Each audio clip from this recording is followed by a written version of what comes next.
যারা কুরবানি দিচ্ছেন, আপনার নামাজ নাই। উলামায়ে কেরাম কিন্তু বলেছেন, যাদের সাথে নামাজ নাই, নামাজি ব্যক্তি যেন তাদের সাথে কুরবানি না দেয়। কারণ বেনামাজির কুরবানি হবে না। আপনি 7 নাম দিলেন, 6 জন মানুষ নামাজ পড়ে, একটা মানুষ নামাজ পড়ে না। বিপদ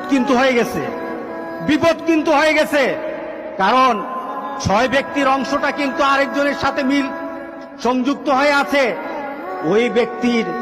ওই ব্যক্তির বেনামাজি হওয়ার কারণে উলামায়ে কেরামের মতামত, সব উলামায়ে কেরামের মতামত, নামাজ যার থাকে না কুরবানি তার হয় না। সুতরাং আমরা আজকে সিদ্ধান্ত নেব, ইনশাআল্লাহ নামাজ ছাড়বো না। রাজি আছি সবাই? কি ছাড়বো না বলেন?